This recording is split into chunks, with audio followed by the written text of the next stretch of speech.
ভাইগুলো আরো পাঞ্জাবি পরলে ভালো লাগতো, তাই না?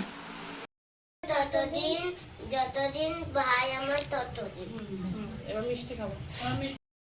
ওই ওটা না এখানে পিসির কাজ দাও যে তুমি বসি দাও নাহলে বাচ্চা কাচ্চা খাবে তো সব। এখন লুচি না, এইটা চিকু দাদার। Hello everyone, welcome back to my channel Mou লাইফস্টাইলে সবাইকে ওয়েলকাম। সবাই সবার পাশে থেকো, সবাই সবার সাথে থেকো। তো আজকে যে ব্লগটা শেয়ার করব সেটা হচ্ছে ভাইফোঁটার দিন আমরা কি করেছিলাম, তো তারই একটা ছোট্ট ভিডিও তোমাদের সাথে শেয়ার করব।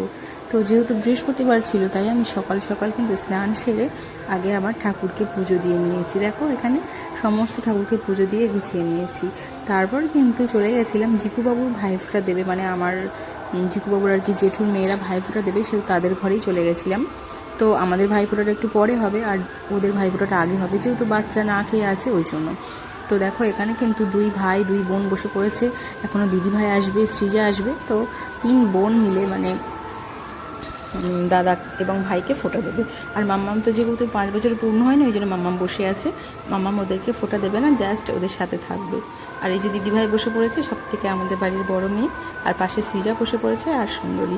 তো ফার্স্ট কিন্তু সুন্দরী ফোঁটা দিয়েছে, আর ওকে কেরম কিছু বলতে হয়নি, মানে যেটা মন্ত্র হয় না ভাইয়ের কপালে দিলাম ফোঁটা, ওটা এত সুন্দর করে মুখস্থ করেছে, তোমাদেরকে কি বলবো জানো তো। ছোট্ট বয়স কিন্তু খুব ইচ্ছা ওর, জানো তো, খুব আগ্রহ। তো দেখলাম একে একে দাদা এবং ভাই ফোঁটা দিয়েছে, আবার ওদেরকে আশীর্বাদ করেছে, ওরা আবার আশীর্বাদ করেছে, মানে এইসবই হয়েছে। আর এদের এই ভাইফোঁটাটা দেখতে এত ভালো লাগছিল বন্ধুরা, আমি তোমাদেরকে বলে বোঝাতে পারবো না।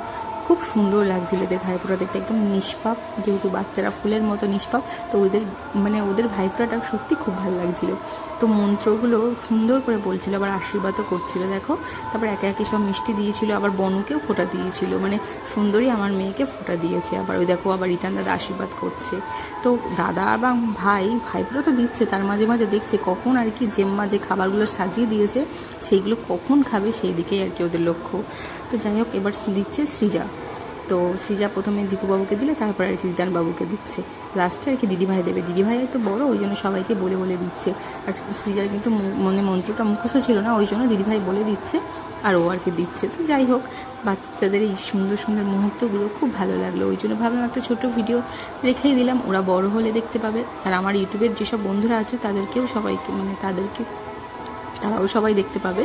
তো সবাইকে একটা কথাই বলবো, সবাই সবাইকে সাপোর্ট করো, ভালোবেসো। তো এখানে দেখো প্রথমে অলি দিল, মানে সুন্দরী দিল, তারপর সৃজা দিল, তারপরে কিন্তু মানে মল্লিকা দেবে, আমাদের বাড়ির বড় মেয়ে দেবে, আর মামাম তো পরের বছর থেকে দেবে। তো এদের এই সুন্দর সুন্দর মুহূর্তগুলোই বেঁচে থাকুক, ভালো থাকুক পৃথিবীর সমস্ত ভাই বোনেরা। তো খুব হাসাহাসিও হচ্ছিল, জানো তো এরা কী আশীর্বাদ করেছে সেটা পরে বলবো। তো দেখো দিদিভাই দিচ্ছে। তো এই সুন্দর ব্লগটা কেমন লাগলো অবশ্যই কমেন্টে জানিও। চলো টাটা, সবাই ভালো থেকো।